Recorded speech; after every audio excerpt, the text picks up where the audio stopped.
Hi, we're here with Esports Business Summit with our new Hall of Fame inductee, Ed Boon, co-creator of Mortal Kombat and Injustice. Congratulations. Thank you very much. It's great to be here. So the first thing I wanted to ask you about is what you find exciting about the industry right now, since you've been in it for years and successful and constantly reinventing the game.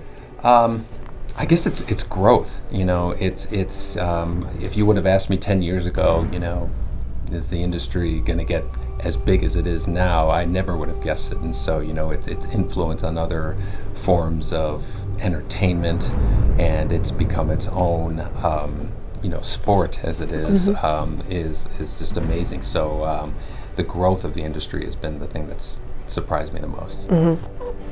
So when it comes to Mortal Kombat, how have you kept it relevant for so many years?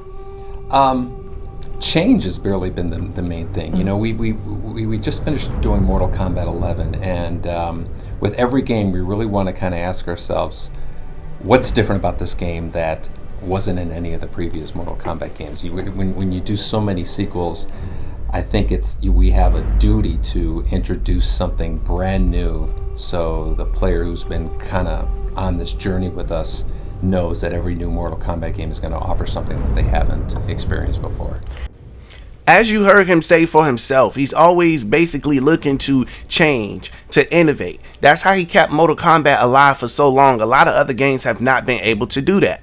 In this documentary, I'm going to be showing you what Ed Boon's master plan is. Something revolutionary is getting ready to happen for the fighting game community, especially using next-gen tech. We got a lot to unpack, a lot to get into, and this video is basically going to be structured a way so you can keep up with everything and not be confused. So we're going to start off first with some organization. First, I'm going to tell you, the new viewers, the younger ones, who Ed Boon is, and maybe a few of the older ones, and what he does at NRS, his official job title, and what he has control over and what he don't have control over. And then after we do that, I'm going to tell you who has control over Ed Boon and how they own the Mortal Kombat property, because I see a lot of you are confused as to who own it. We're going to establish all of that, and then we're going to move directly into his master genius evil plan as to what's coming for the next generation of fighting games. Let's get into it. My name is Ed Boon. I am the creative director at Netherrealm Studios. Well, my title is creative director, and I'm basically overseeing the development of the entire game. You know, the game has a number of different disciplines. There is, you know, graphics, obviously, characters, backgrounds, there's animation, there's the design of the game, the special moves, the hidden features, the UI. So all of that is, there's specialists who work on all of those things, and I kind of oversee the all of that to make sure that the game is consistent and stays clear to the vision that we had for it. So I'm like the overseer. Okay, so now that we established that Ed Boon runs everything within Netherrealm Studios, and he has the final decision on what's in the game when it comes to Netherrealm Studios, let's go ahead and establish credibility and some clarity as to who Ed Boon has to answer to,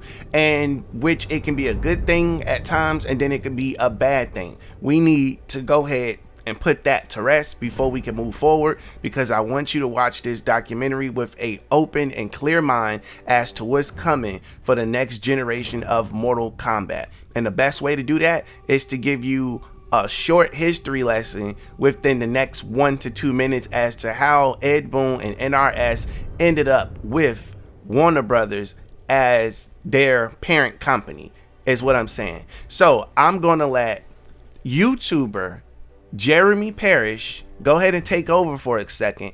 Shout out to them, check out their channel, link will be in the description. They are going to explain the history of Warner Brothers. I'll be right back with you.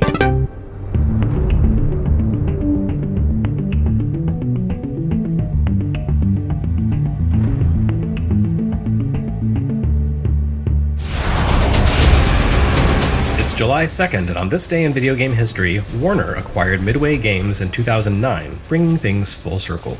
With two of the most successful mega hits of the year under their belt, Mortal Kombat X and Batman Arkham Knight, Warner Bros. Is the biggest publisher of 2015 to date. Some people seem surprised to see them ranking so high, but it's not like Warner is some newcomer to video games.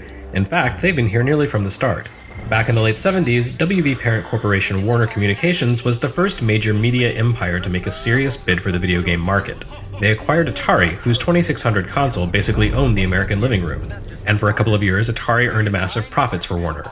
But then, the US console market collapsed, and Warner filed the biggest annual loss at that point in American history due to the devastation of Atari's business. Warner responded by dumping all of Atari except its one profitable division, the arcade division, which it called Atari Games. Atari Games fared far better than its spun-off sibling Atari Corporation, which eventually fizzled away after launching the unsuccessful Jaguar console. Meanwhile, Atari Games kept making great arcade classics like Rampart and Road Blasters, before being renamed Time Warner Interactive and then being sold to WMS, the company that owned fellow Golden Age arcade giants Williams and Bally Midway. When Hasbro bought and relaunched the Atari Corporation brand, WMS renamed Atari Games to Midway Games West, turning Atari into a de facto part of one of its oldest rivals. Midway ultimately collapsed in 2009, and its assets ended up with Warner, hence WB publishing former Midway property Mortal Kombat. But for Midway West, formerly Atari Games, it was almost a sort of homecoming, even if it was in name only. For US Gamer, I'm Jeremy Perrick. Thanks, Jeremy. Now that we have established who does what, who owns who, who's in charge, and who answers to who, we can let that part go and move on to the next part of this documentary. Now, here on the next part of this documentary, it is now finally time to focus on the evil master plan of Ed Boon. The guy is a genius. He's always been well ahead of his time, but guess what? The times is finally catching up with Ed Boon, because this next gen Mortal Kombat we're about to get is going to be something that no one has never seen the likes of. It's going to be one of the best selling Mortal Kombat games of all time, and it will finally claim its throne as the Grand Theft Auto of Mortal Kombat, which has always been, but it never claimed it, but it will now. They were just way too far ahead of their time when they came out with Deception and Armageddon, just way too far ahead of their time.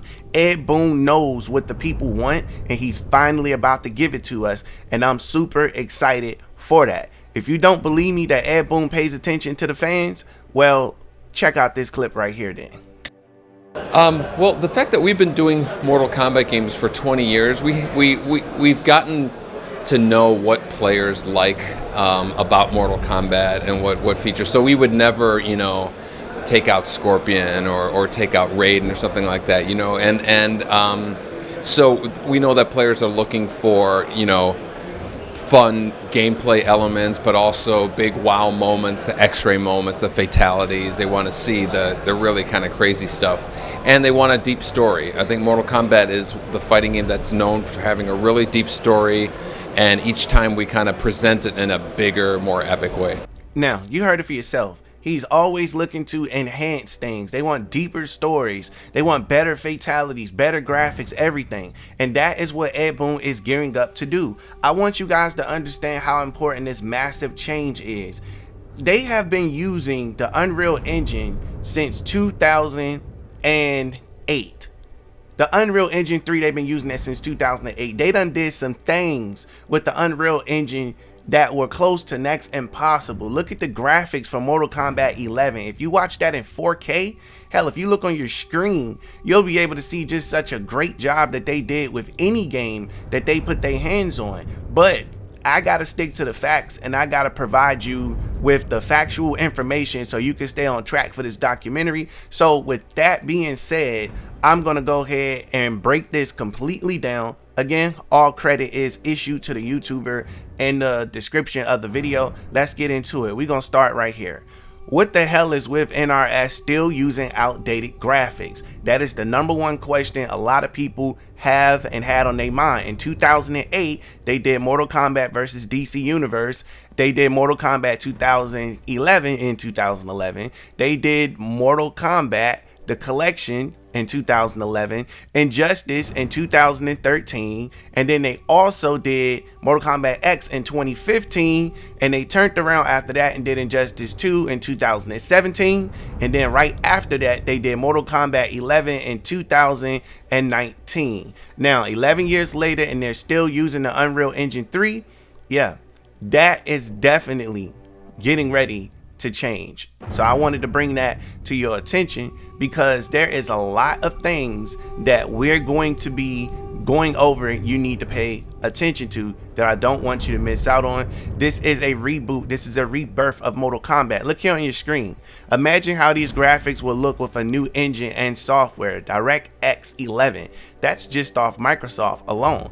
Imagine what they would do with the Unreal Engine like they did with Neo from The Matrix, which we will be getting into. Look at that real-time ray tracing. Look at that. It just looks fantastic. That is what Cassie could look like if they upgraded their graphics, but that's not it. By the time they upgrade to the Unreal Engine 4, it's gonna look incredible. It said, I will no longer support ugly UE3 games from NRS. Now, I'm not gonna lie, this graphic of Cassie looks really good, but we both know what we seen at the Video Game Awards, which we will get into that whole debacle later. Things could be a lot worse. However, we moving to the next generation of gaming. With that being said, let's continue this documentary in peace because we got more to unpack it, shall we? Yeah, well, originally Mortal Kombat, the only other fighting game that was really big outside was Street Fighter at the time. And Street Fighter is a little bit more like animated. It's a little bit more cartoonish, fantasy as opposed to like real stuff. And so we wanted to do something that used real videotapes of real live actors, a realism. We wanted to look really kind of edgy, and that's why we added the blood and all the kind of really intense stuff. And so Mortal Kombat, that became what was synonymous, what people associated with Mortal Kombat was that kind of edgy look. And that's the approach that we took with everything as far as the game's concerned. Everything's over the top, everything's kind of a little bit more louder than other games that are like in the fighting category. And so I really think that Mortal Kombat is just, I don't know if that's an American thing as opposed to it's just what Mortal Kombat is. So now that we establish with you guys that Ed Boon is looking to go the complete direct opposite direction of Street Fighter and just fighting games in general or games in general, now you have a better perspective of what's to come. Now you see this on your screen. This is The Matrix. This was announced at the Video Game Awards, and this is running on the Unreal Engine 5. We all seen how Mortal Kombat 11 looked, right? They were able to do that with Mortal Kombat 11 on the Unreal Engine 3. So it really blows my mind what they're going to be able to do with Unreal Engine 4 by them creating their own custom version of the Unreal Engine 4. Guys, this is really happening. This has been 30 years in the making that we're truly about to enjoy the next gen experience of what we got coming for video games. And I'm just in shock and awe right now because what a time to be alive. What a time to be a gamer. Now pay attention to this right here on your screen. Look at this. This is not a cinematic scene. This is actual gameplay right here. And this is what we can expect from Mortal Kombat 12. And this is how we know that the story mode is going to be so much better. It's going to feel like an action-packed movie. Don't get me wrong. MK11 story mode was extremely good. It was one of the best story modes in the Mortal Kombat history, if you ask me, as far as production-wise, things of that nature. They've really taken this whole going serious thing really good. Like, they're getting away from the skimpy clothing, the big bodies, the unrealistic things. They're getting away from all of that, and they're starting to make Mortal Kombat more of something that's household. And I think if Street Fighter did the same thing, they would probably have a different response. But this is not a Street Fighter video. I'll get into Street Fighter when I do a Street Fighter video. Just look at how detailed this is. Like, I want you to open up your mind and really think how many things are moving all at the same time. You got cars, you got the buildings in the background, you got ray tracing, you got all of this stuff going on, and you're able to be a part of all of this while it still looks good, while running at tons of frames per second in order for this to happen. This is what Ed Boon is looking to bring to the Mortal Kombat franchise. He's looking to bring the action-packed stories, the better gameplay, the better blood, the gore, the graphics. I'm talking about they're finally going to be able to do something completely different with fatalities that was not possible before. Now, Ed Boon did mention that with Mortal Kombat 11 there was a lot of things they wanted to do that they did not get a chance to do just because it wasn't technologically possible. It was not. So we ended up getting the variations, and the reason we were not able to change clothes was due to some coding issues. It just would have been a nightmare. It would have been a headache, but they managed to make it to where you can switch out the gear pieces and not affect no other part of the game. Yeah, if we were going to switch clothes and switch up items, that was going to cause an issue. But that is something we're going to see in Mortal Kombat 12. Don't worry, I'm going to be putting a clip on your screen later in the documentary of Ed Boon actually talking about Mortal Kombat 12. He's going to say the words Mortal Kombat 12. So you want to pay attention. That's something that you don't want to miss out on. We both know Ed Boon loves to put things out there. You just have to be smart enough to catch it or to either find it. Now that I kind of just gave you a little backstory and my little background on that, let me go ahead and actually get back to the facts in the documentary, meaning that I'm getting ready to put something else here on your screen to show you that they are going into the next gen of Mortal Kombat. Now, a lot of you are probably already familiar with what they're doing as far as hiring people, but if you're new to the Mortal Kombat franchise or you're newly returning to the Mortal Kombat franchise and this is your first video, well, good for you, because I'm getting ready to break it down. Let me go ahead and pop this on your screen. So shout out to Judge Arts. He said NRS is working on improving their core technology for the Mortal Kombat franchise based on these job ads, which would explain why they're not ready to show us anything yet. I guess we would be patient since it'll look good enough to be worth the wait. Hashtag Mortal Kombat 12. He went into this. So let me click this right here.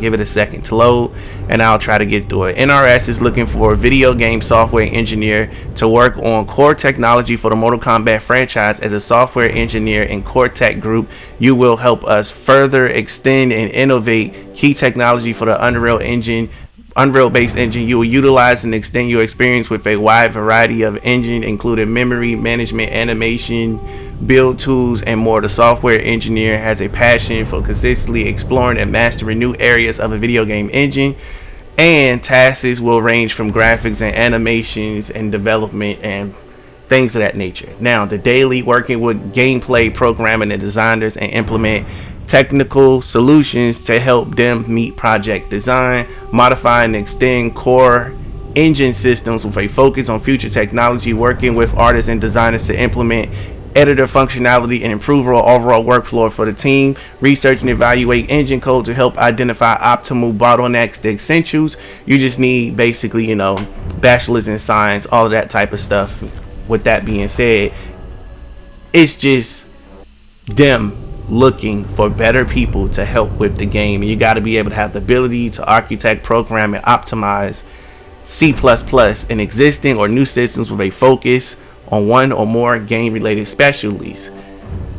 And as you can see, Unreal Engine experience is a plus, a passion for video games, a strong desire to build industry leading technology.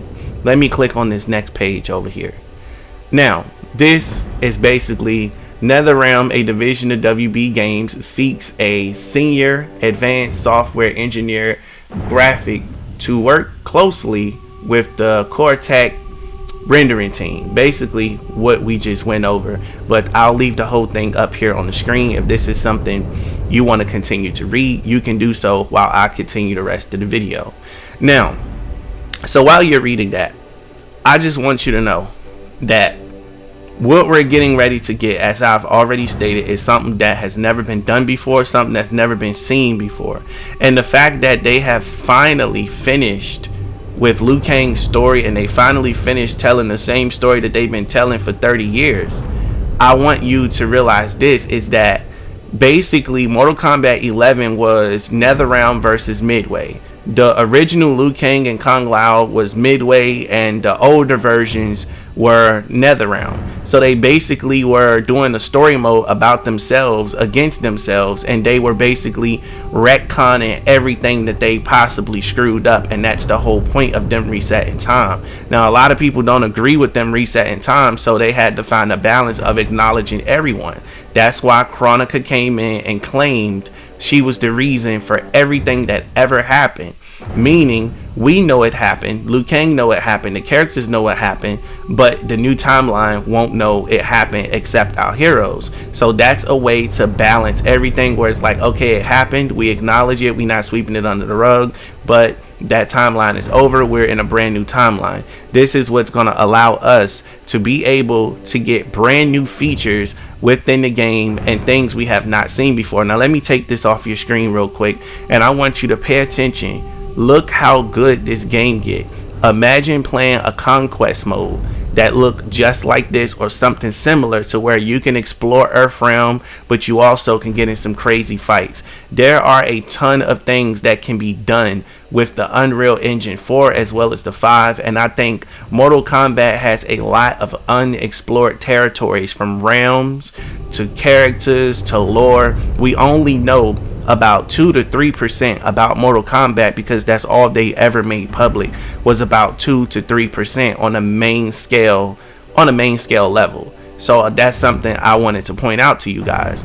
Also, not to mention, just to throw it in there, that Grand Theft Auto 6 is gonna look amazing if it look anything like this. I'm just being honest with you, even though that's unrelated.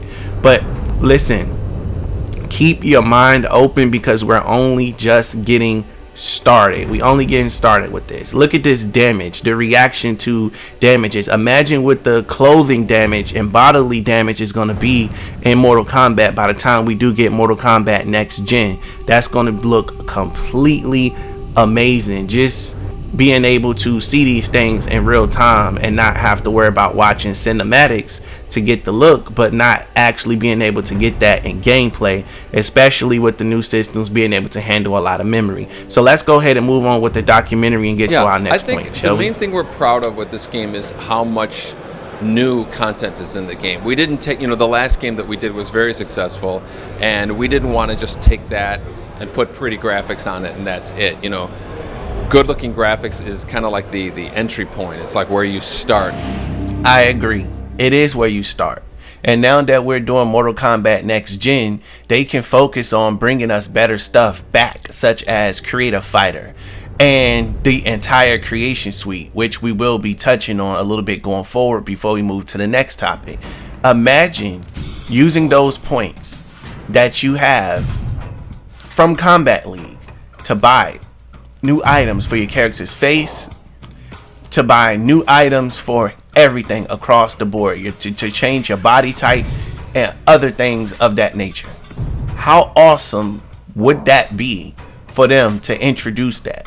I can't tell you exactly what, but I can tell you that there are some things coming for Mortal Kombat 12 that's going to be a game changer. Now that they have the technology, they have shorter time restraints to get things done, meaning that this new technology is going to give them less issues and they can get it done within a timely manner, and they do not have to worry about the issue of space and how they're going to get these things to operate. Now, I'm going to pass it back over to Ed, and we're going to touch on some more stuff. Single game that we do, there's at some point while we're making it, we realize, if you have any more big ideas, there's no time to do it. So we just, we write it down and then save it for later, and then bring it up maybe in a future game. And Mortal Kombat X it's no different. There have been a lot of ideas that we got in there from Mortal Kombat 9 that we didn't have a chance to do, but at the same time, I'm sure at the end of this project there'll be stuff that we think of that we won't have time for as well. What did they have for the past year due to everything going on in the world?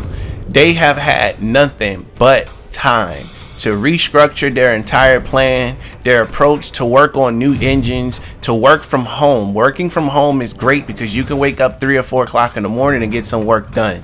When you're working at an office, you can't go to work 3 or 4 o'clock in the morning. You got to wait till they open before you can even get in. But when you have access from your computer, you're liable to get even more work done. And like he said, there are some things they wanted to do that they could not do simply because of time, as well as a lot of other things. Now that has been solved because with the new technology and all the downtime that they had plenty ideas, plenty opportunities to brainstorm, come up with new ideas, and be able to present us things to take Mortal Kombat to the next level. So I wanted to bring this stuff to your attention. As I mentioned, we're not done because we're just getting heated up before we get into the Super Mortal Kombat 12 discussion of the creation suites. Let's continue this, shall we?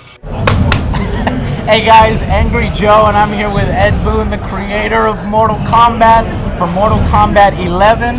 This is a pretty huge event. You guys are at this reveal event, announcing it. Awesome trailer. Yeah. What's it like doing this kind of big event for MK?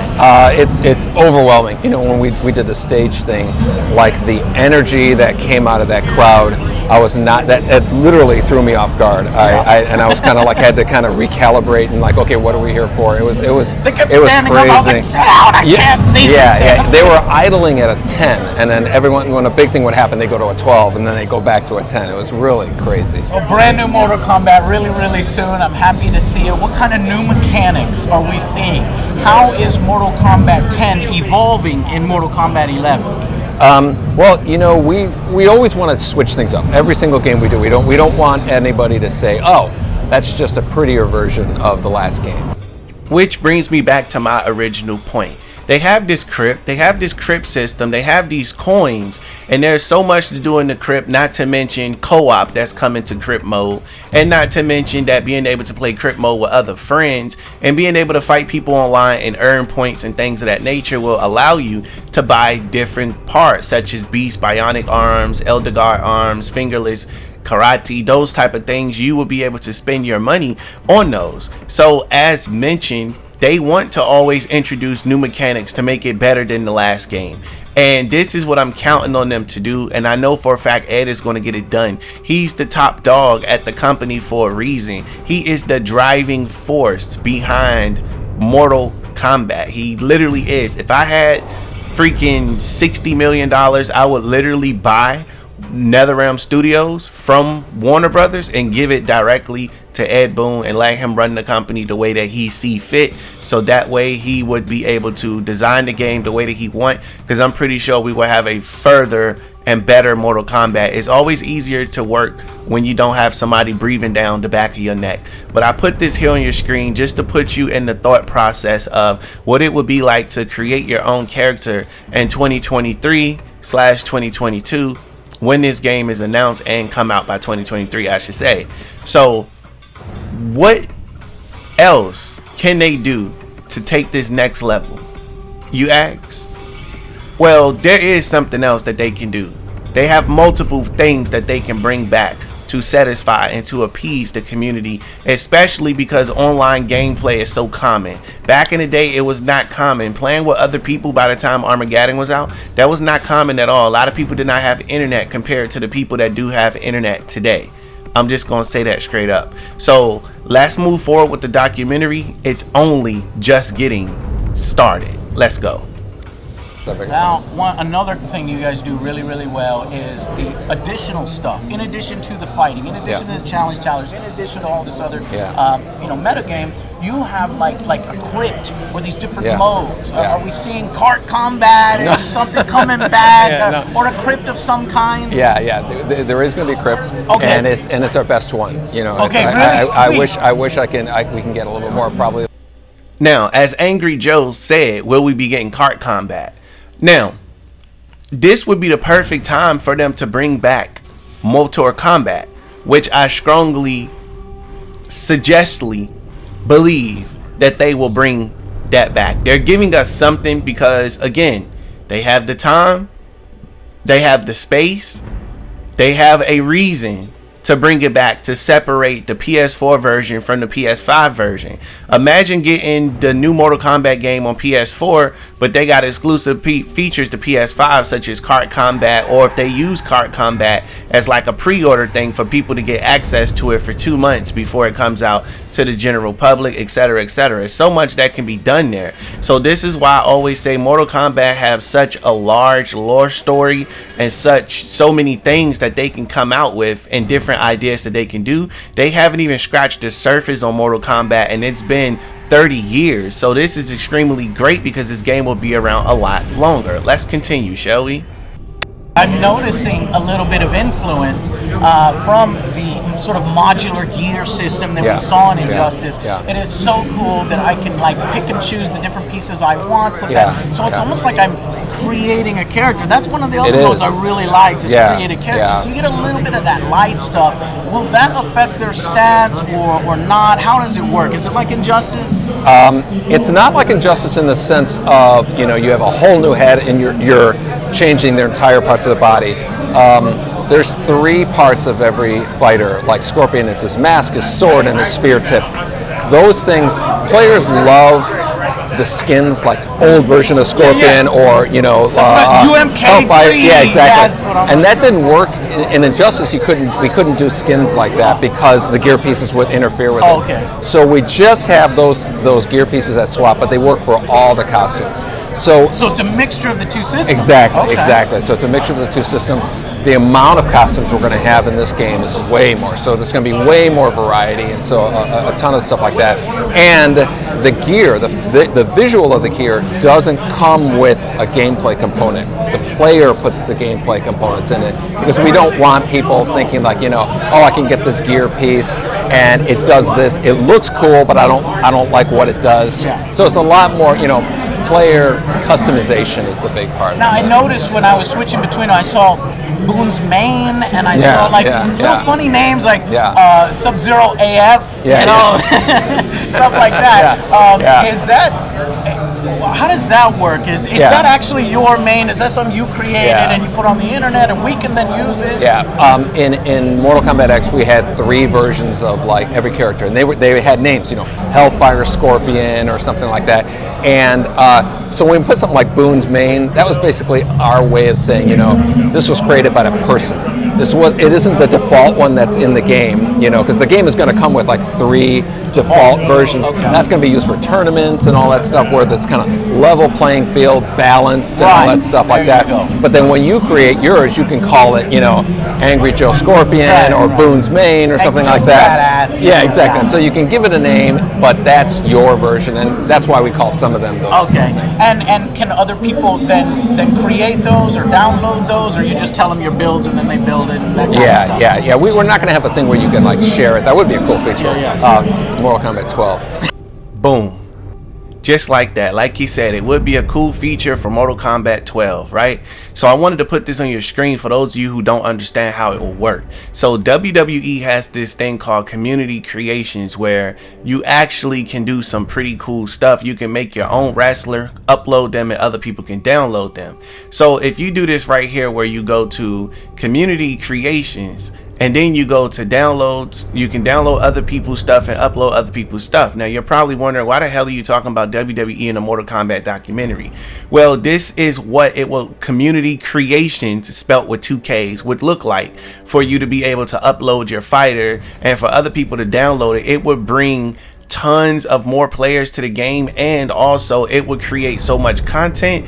And not only will it create so much content, it will allow you to do things like put your own face in the game with Image Manager, which would be dope. Now, this is what it looks like here, where you will be able to download every Mortal Kombat character, even the ones that are not in the game. You can kind of download them, make your own builds of them, create your own ninjas and your own fighters, and they can kind of be in the game, basically. Like, just imagine downloading Kane on Mortal Kombat. It would be the fans' ultimate dream and the best-selling Mortal Kombat game in history is what it would be. So by Ed Boon saying that would be a cool feature for Mortal Kombat 12, I definitely believe that Ed pays attention to what the fans always say, he always delivers. And now that we're doing next gen, all of this stuff is possible for them to create a community creation suite. Now they already built the creator combatant thing for Armageddon. It would be nothing for them to port it over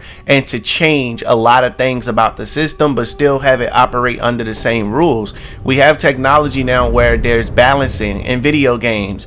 They have the thing where you only can use a certain amount of moves because they're too powerful within your move list. Everything has pros and cons to it, and it has stipulations. Imagine buying brutalities from the store. So I just know Mortal Kombat 12 is going to be a game changer. That's what it's going to be.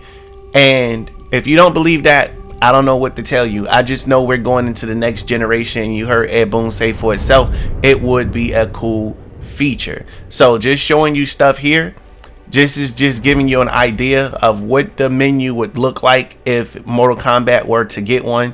Just imagine uploading your fighter and waking up the next morning knowing 50,000 people downloaded your fighter, and you see somebody using your fighter at a tournament.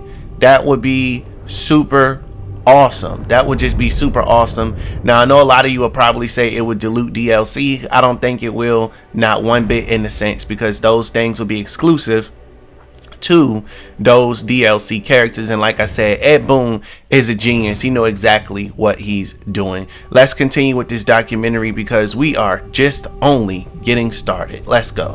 Tag team. Last time I talked to you, I was like, I really like tag team, and you're like, nobody played. The percentage was low. Is tag team making a return, or? Well, nobody played it. The percentage was low. So just because it's low, Ed, doesn't mean it could blow up again. Yeah, you know exactly. What I'm it's a cool thing. It's with every Mortal Kombat game, it's just kind of like we only have so much time, so many people. At some point, we got to say, let's do this, and let's drop that, and let's do this, and like that. Okay. So, yeah. Well, Now, when it comes to tag team, I want you to know that they have been testing tag team to see what the numbers are going to be. What I mean by that is they have the ability to see which feature is played the most. Why you think you're able to view your stat cards when playing Mortal Kombat? When you're playing it, they show you your stat card of your most played character, your most played modes, things of that nature. They have access to all of that information on the back end because why? Data is important on your customers. That tells them which features to keep in the game, which features they need to improve on, and which features you're more than likely to use instead of making a new game without. You don't want to make a new game and put a feature in that nobody's going to play. That's risky as hell. But when you know you can build upon something, that right there is what makes them decide how they're going to move different. Now, my point for that is this. When it comes to the whole, how do you call it? When it comes to the whole being able to change your character in Mortal Kombat, that was nothing but them preconditioning you to get used to creating your own character or customization. That's the whole point of them doing that. Also, they did this same thing with Injustice. When they came out with Injustice with the whole creation suite, they got a lot of feedback from fans and found out that fans did not like that certain moves made you powerful, some made you weak, some items looked super cool, but it was not worth wearing, and some items looked trash, but they were powerful and they had to wear them. Those are the things that they were looking to avoid, and they managed to collect that data so now they can apply it to their baby, which is their franchise #1 head honcho game, Mortal Kombat. So they're conditioning people to get ready for this creation suite. Imagine, as I said before, being able to go and buy some items for your character from the store using the time crystals, or however you want to call it, however you want to look at it. You can be somewhere playing in conquest mode, aka the crypt, and you can find a nice pair of striker boots somewhere under a bridge in a chest that you can wear, and somebody online can go, hey, where'd you get those boots from? You can say, hey, I found them in Outworld when I was on this mission. It just randomly appeared, just for you to only to find out that those boots are extremely rare, and that person just happened to get lucky to find those boots to be in that area at the right time. They are finally taking the game to the next level, including the story. The 30 years of torture and terror is finally over. We don't have to worry about retelling the same stories anymore. I was getting sick of it, and I think a lot of people were getting sick of that too, which we're going to get into what the fans actually think of this game too.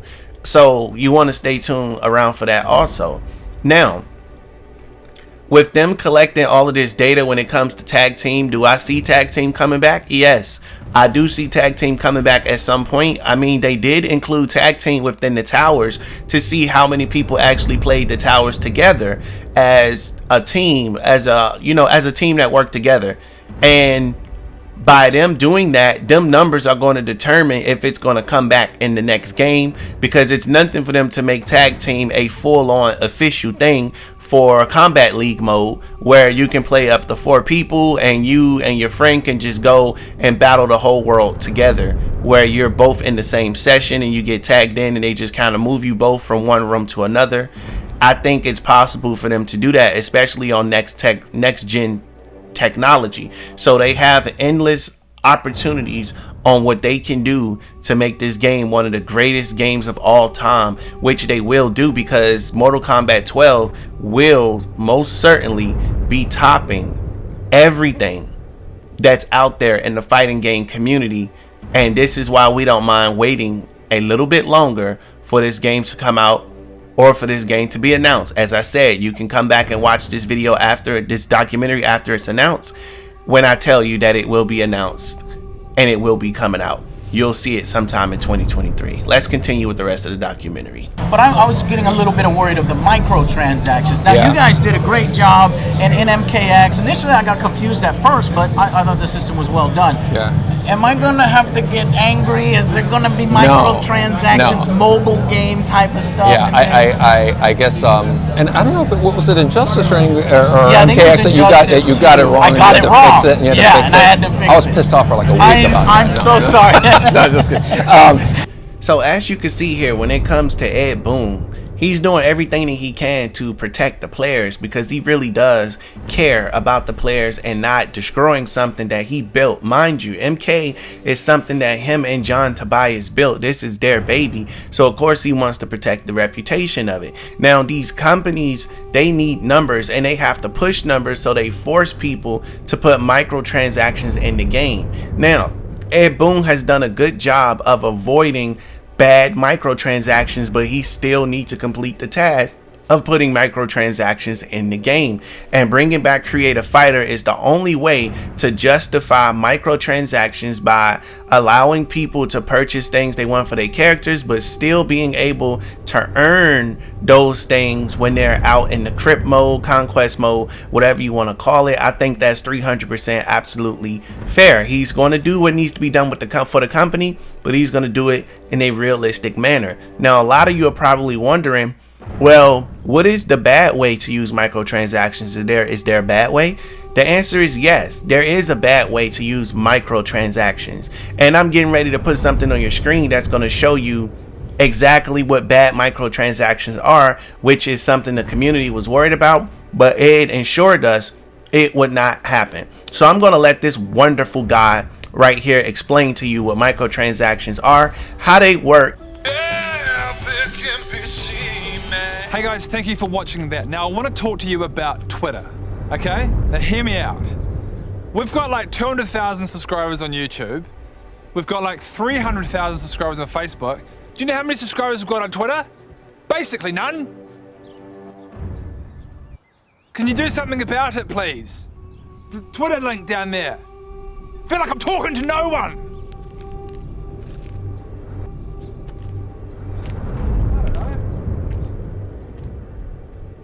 I ain't gonna lie, that was pretty hilarious. Be sure to follow Viva La Dirt.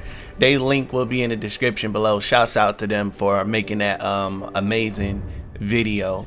All the information will be under credit, so go support them guys. Subscribe to their channel, check out what they got going on.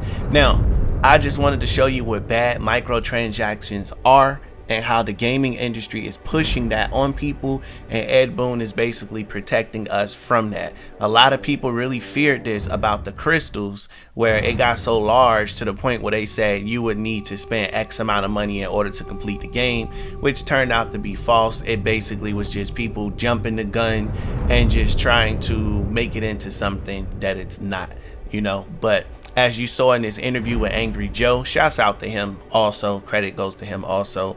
With Ed Boon, he's very genuine about what he does for the community and things that he provide, and I don't think he would ever give us a half-baked ass finished game. I mean, he did give us Mortal Kombat 11, but it was a well put together game. Could have been better, but I know 12, they'll be able to capitalize on all of the things that they missed out on when it came to Mortal Kombat 11, the pandemic, and a lot of other things that happened.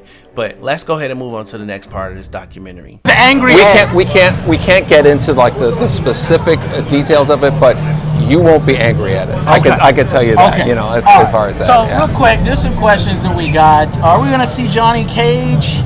I can't Some reveal different characters, man. specific I don't blame you characters. for asking, but we got a whole cadence of reveals. And stuff Okay, like that obviously going I like can't that. ask about characters like Spawn. People want to see Spawn. Do they? Yeah. As I mentioned before, Ed Boon listens to the community. As you heard, people want to, see Spawn. He go, do they? Interesting. And guess who turns up in the game? Spawn. He turns up in the game as DLC. Yes, people have been wanting Spawn for years, but he finally made that happen.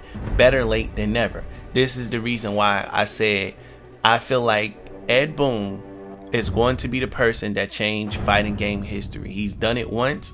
He's going to do it again. We are finally about to give this man and his team their flowers, their accolades while they're alive. This man is a living legend. I'm telling you that right from the brink.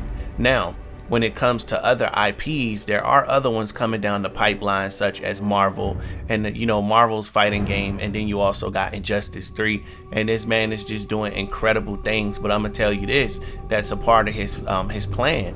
He's using these other games to test out features. When those other games get budgets and should it work, he brings it over to the Mortal Kombat series.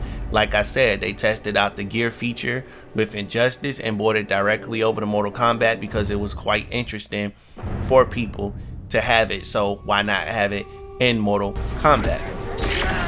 Now, I'm going to tell you this. In Mortal Kombat X, they had the variation system, right? Well, they had variations, which they wanted in MK9. They just couldn't get it in there. It had variations in Mortal Kombat X. And then they brought that over to Mortal Kombat 11. And they expanded on it where you can change the name of it. You can kind of move things around. You got custom variations.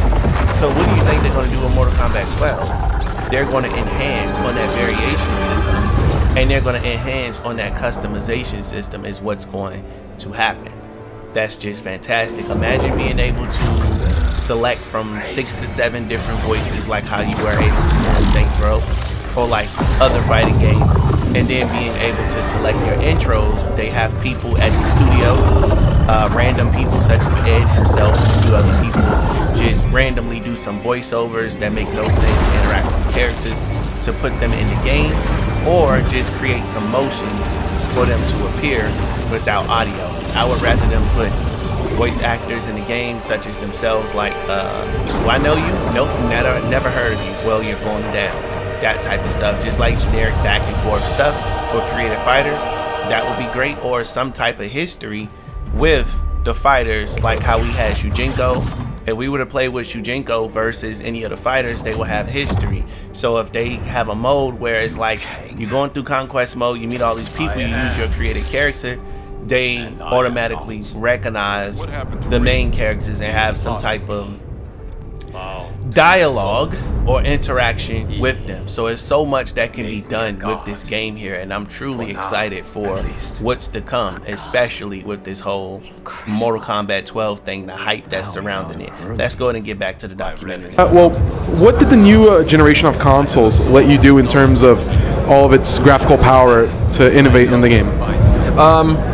it certainly allowed us to make a more realistic interpretation of things. You know, allowed us to make more elaborate fatalities, allowed us to make, you know, all the cool X-ray moves you see inside. You see the bones breaking, and a lot more sophisticated presentation of the game. But at the same time, we wanted to have some of the people's favorite features and show them in a more higher resolution presentation.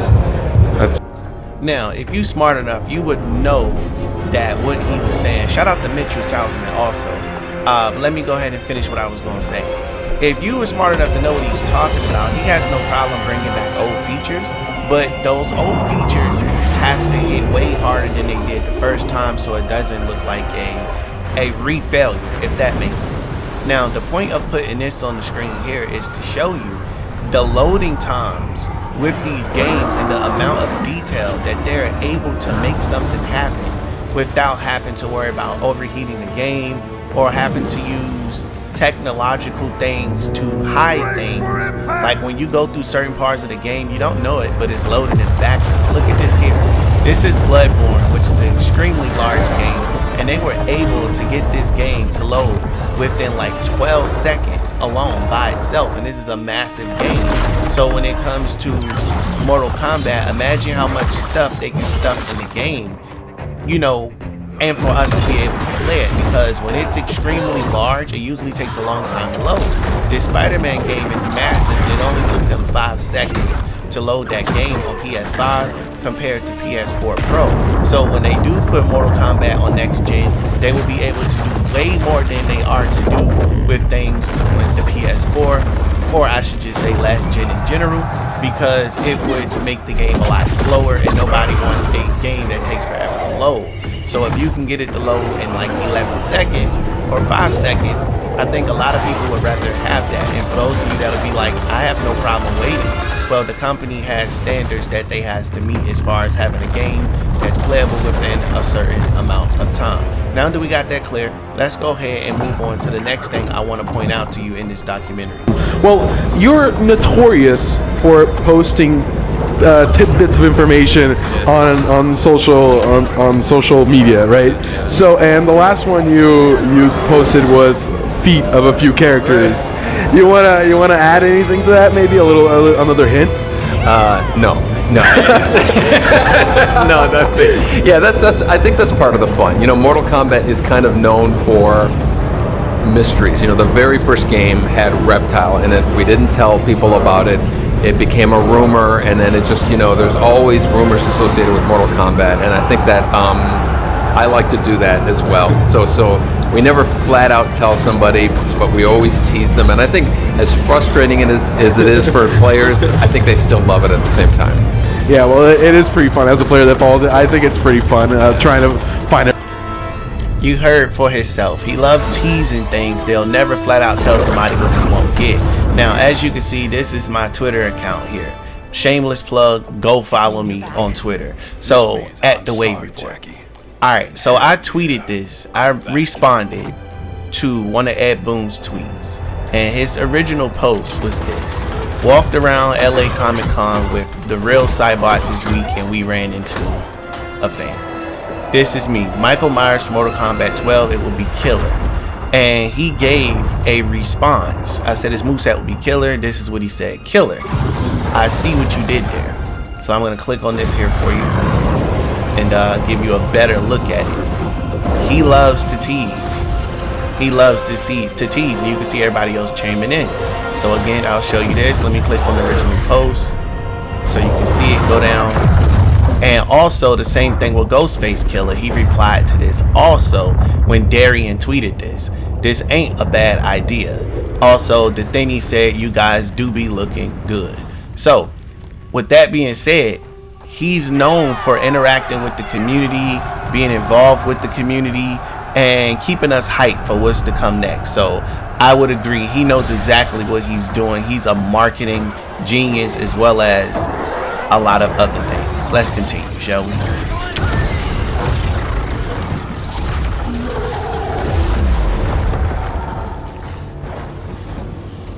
we're going to change everything with this new Mortal Kombat. We're changing everything from the presentation, the fighting mechanic, and obviously the story with adding the DC characters to it. So we really feel that this time, with the new generation of hardware, the Xbox 360 and the PlayStation 3, that it's time to change everything about Mortal Kombat, kind of like we did with Deadly Alliance in 2002.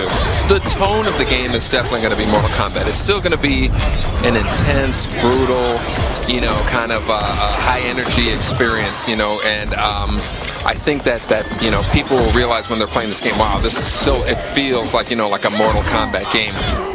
You heard it for yourself right out of Ed Boon's mouth.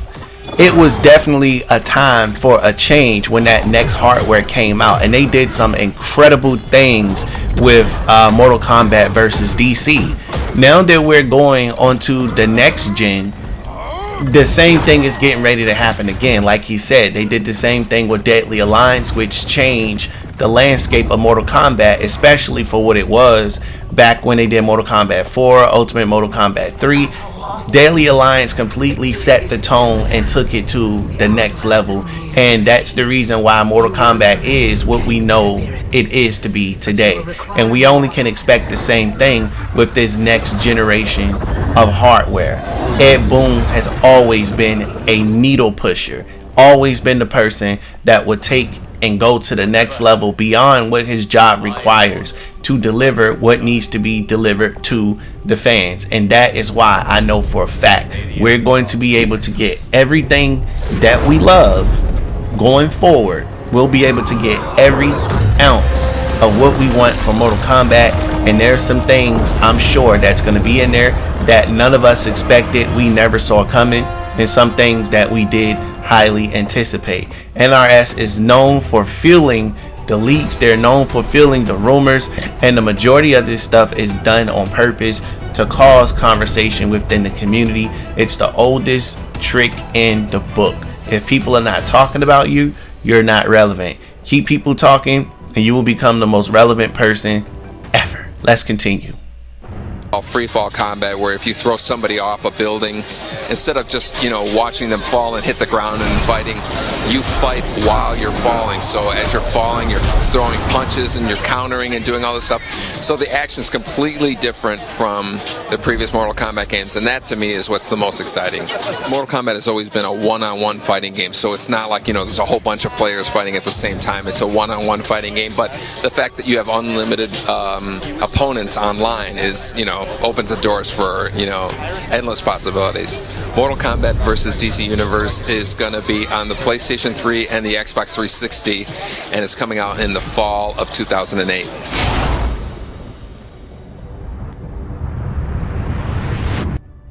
What I want you to focus your attention on this time is endless possibilities, is what he said.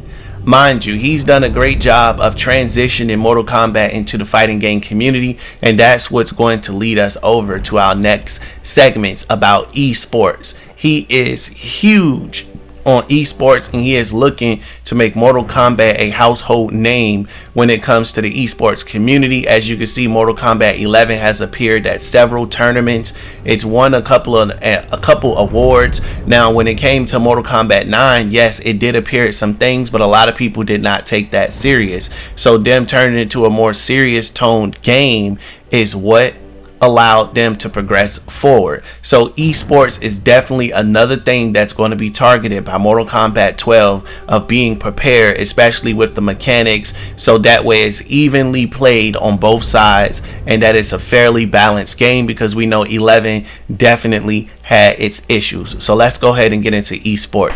So how about esports? Do you play a role in that? Do you go to the tournaments? Are you getting more and more into it? Absolutely. I've gone to many tournaments with our games featured, and it's there's an energy at a live tournament that is you have to experience. It's great to see it streamed and telecast, but there's an energy in a room or stadium when people are playing that you really need to go to, and so I go whenever I can. Mm-hmm. I'm very busy, but as much live participation in esports as I can is always just drives us to make that next game and have that much stronger. Yeah, motivates you, right? Absolutely, Yeah. absolutely. Is Mortal Kombat going to get more and more the game itself into esports? Is there a plan for that? Every game that we do, we think more and more about esports and the competitive aspect of it, organized competition and people just getting good at the game. So that's an absolute check mark in terms of our must-have features in the game is a heavy support for esports.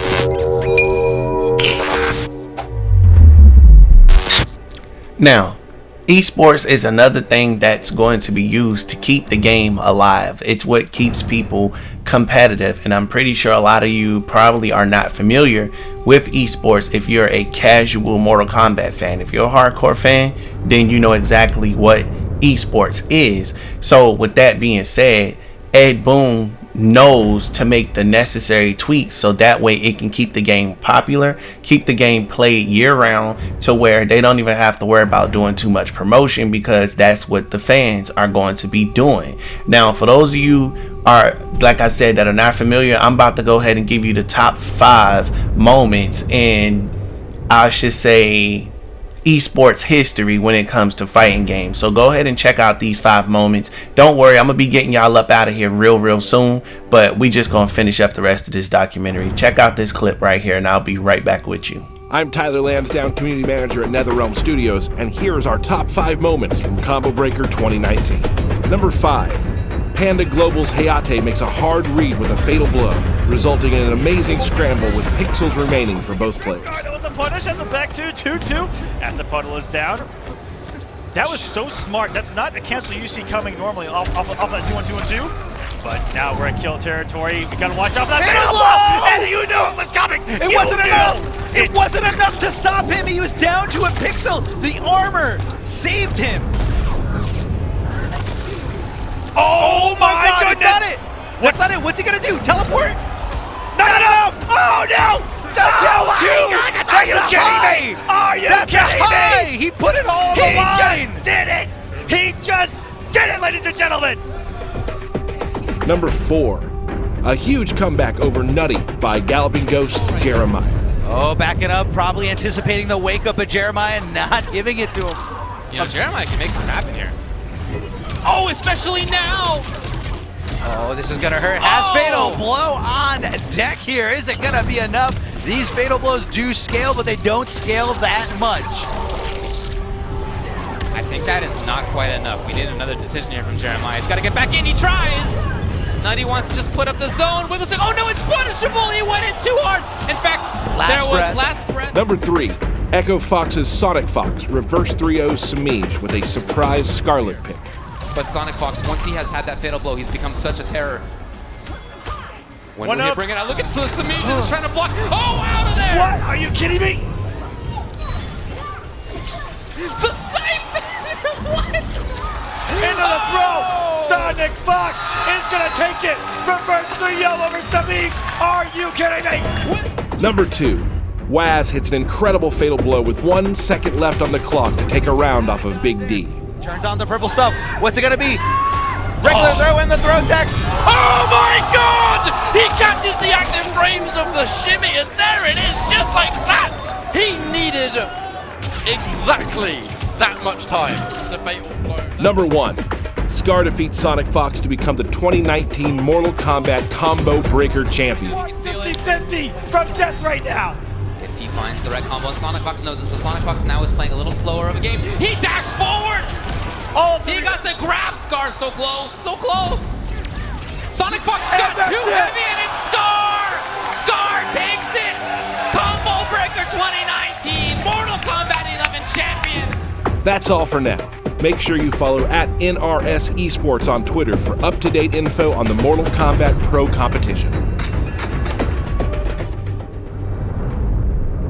Now, I also want to remind you that playing these esports comes with tournament prizes up to $500,000. This is something that happened with MKX, and I know it's probably hard for a lot of you to believe that you can make money off playing video games. That's why I'm about to go ahead and put this next clip up here on your screen, and we got one more segment and we'll go ahead and get you on up out of here. Let's check out this MKX segment.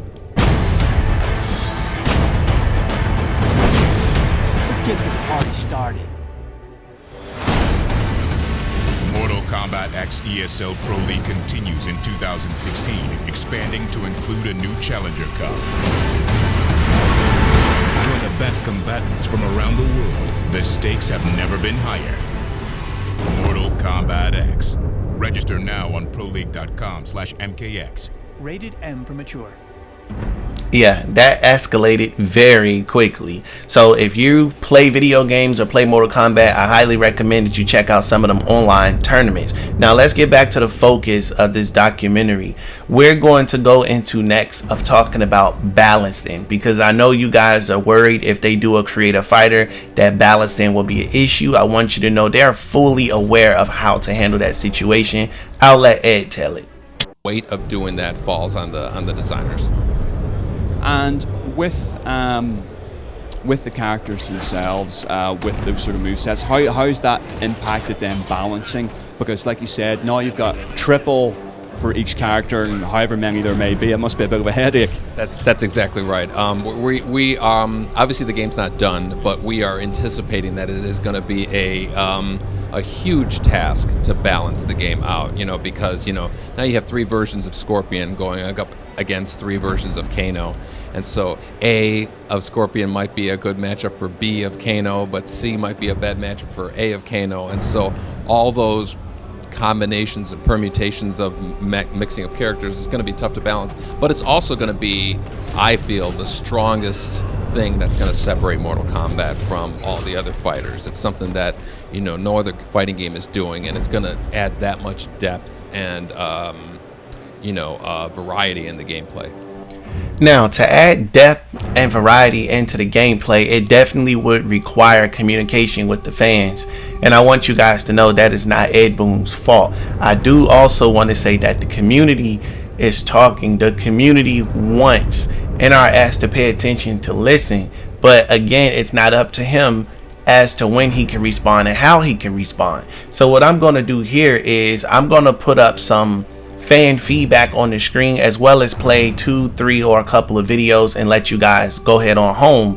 After this, you can go on about your business. But I do want to say Ed Boon has a strong point of separating his game from other games. He's always looking to be different instead of being a knockoff, a repeat, or anything of that nature. He was provided a once-in-a-lifetime opportunity, and he's treating it well so he can maintain that. Because mind you, Mortal Kombat is the complete opposite of Street Fighter. It was actually created and got the green light because of Street Fighter. Now let's take a look at what these fans got to say. So I'm gonna pop this up here on your screen. Now shout out to the Thinny. He said, what are your Netherrealm wishes for 2022?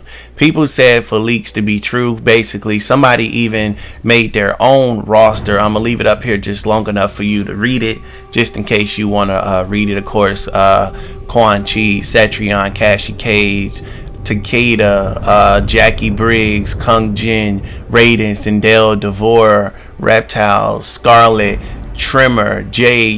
They got the whole thing there. They even got 3 combat packs over there.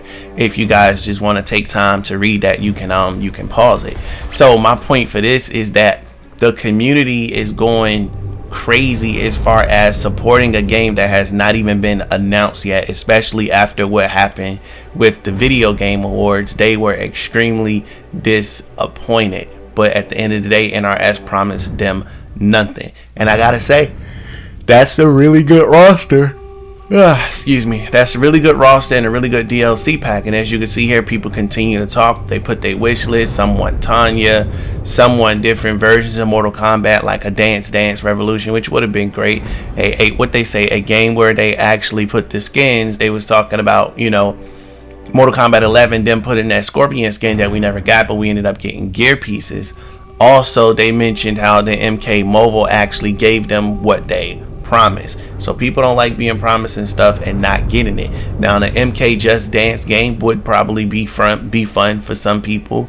or just put the original song on a dance game, those things. So people are just basically looking for a variety of different things to keep them entertained. And like this person said, there's a lot you can do by releasing information. I know I tweeted Tyler Lansdowne. He never got back to me when I asked him a question of what are some things that happened with MK12 since the cycle is over. Can you talk about it? And no, he did not respond to that at all. You can see some people want a Marvel game, a Shaolin Monks remake, but people definitely want Takeda to be in the next game and think he should have been in 11 because he was a great character. So I'm just putting this all here so you can read it, praying that the MK12 leaks are true, as you see here, and that why MK11 got no love, they hope the next game get love. And somebody wanted all of the Edenians. So basically just this here, people are telling you what they want, and this is why Twitter is so important, because Ed Boon can easily in the middle of the night just go to Twitter and do research to see what it is the fans want, so they can deliver and make sure that they have everything that they need to have. Now, a Mortal Kombat themed cookbook would be really good, I'm not gonna lie, just like they did with Deadly Alliance when they had cooking with Scorpion and everything. Now they want this person gone. They want better work environment, communication, and the replacement of this guy right here who works at NRS. People are just over him. They want John Tobias involved and some type of Anniversary HD remake for those games, and they want Uppercuts edition of the Condopendium to be approved, basically, I should say. Got a little tongue tied right there.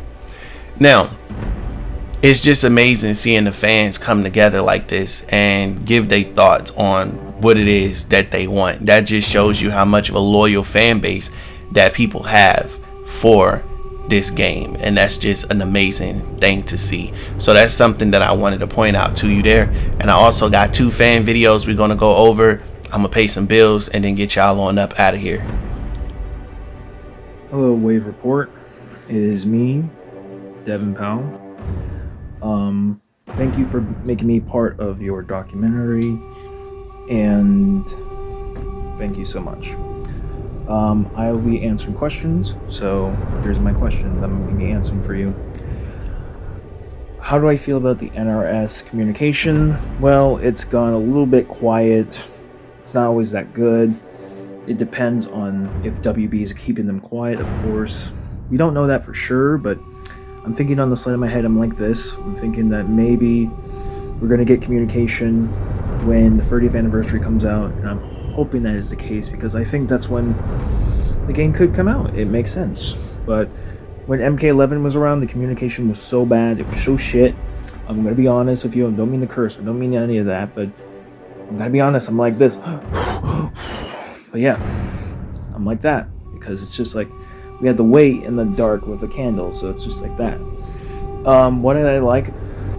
Do I like Shaolin Monks? I, of course, like Shaolin Monks. The co-op is great, especially with a second player, of course. And I think it was a very good approach with the 2-player accountability in a way you can play with your friend. Even back on the PlayStation 2 era, where I'm kind of from. So I think that's pretty good. What I don't like in Shaolin Monks, we need more characters. More characters. Like Hotaru, Havoc, a lot of other characters that would be good in Shaolin Monks, or a sequel. Like, you can have Havoc and Hotaru, both Order and Chaos. I'm sorry, don't ignore the middle finger, obviously. What I'm saying is you can have both of them coincide with each other, battling and killing them, beating the shit out of every enemy. Fatality in them, that'd be great with their abilities and stuff. So I think more characters would honestly be great, or some that are not playable would be honestly good. How many characters do I want back in MK12? Serena, Taven, Ashra, Li Mei, Striker, Quan Chi, Onaga, Shao Kahn, Kai, Havoc. Did I say Havoc or Hotaru already? No, I said Havoc, Hotaru, Daegon as well, ever characters like Blaze and maybe some of the other characters that were in the previous games like Ferritor, Kunjin, Takeda, and then that characters Boraicho, and also characters that we didn't see like Reiko and all that. Those kind of characters I do want to see come back. Mechanic for MK12. That's a very smart question. Is the fastness? Sorry about that. Fastness of MKX and the fast movement. That was honestly a great part about MKX because it was such good. Because had characters like, for example, Raiden had good combos. It made him so good, made him so overpowered, and I like that. You could probably do the same thing with MK11, but doesn't work out that much. Thank you for making me a part of this wonderful documentary. Who would I like to see back in MK12? Well, if I had to pick at least like 6 characters, it'll be Liu Kang, Sonya, Sindel, Kitana, Jade, Chameleon, Havoc, and Serena, even though I picked a lot, but still. I think they should all make a return. Thank you. I definitely appreciate you guys being a part of the documentary. I wanted to feature more people, but I'm cutting it close here on time. I got other projects to get back to. However, the fan demand for Mortal Kombat 12 is so through the roof to the point that super fans are making their own combat pack trailers. I want you to check out this. I'm going to slap this here on your screen. I recommend that you go check out this channel called The Island Boys, where he made his own Combat Pack 3 trailer, and it was extremely good. So go check out his channel. Link should be in the description. And if it's not in the description, more than likely I forgot, but you can easily Google his YouTube his channel by typing in The Island Boys Mortal Kombat, and it should pop up what you're looking for. So I got one last thing. We're gonna go ahead and let Ed wrap this up. We're gonna bring the first question from the video full circle to let him answer it one more time as to why Mortal Kombat has survived all these years. It's because of the fans, the type of stuff that you just saw, that I showed you from Twitter, the stuff that I showed you from people just being so creative well within what they do. That is what made Mortal Kombat the franchise that it is by people being communicative, and should NRS decide to do that in return, it will be a lifelong, loving, and lasting relationship. Here's Ed one more time. Personally for you, what do you think about Mortal Kombat that makes it such an enduring fighting series and why it still exists today?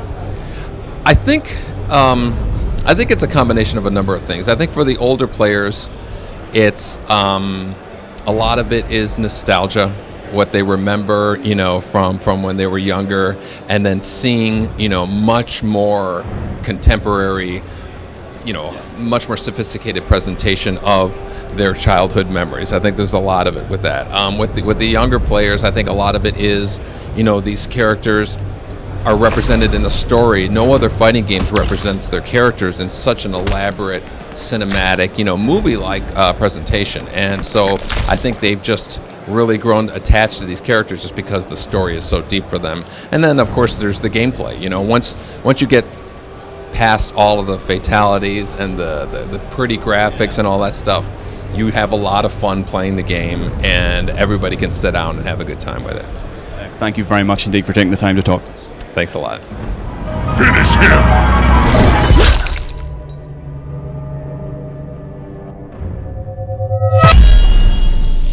Get over here!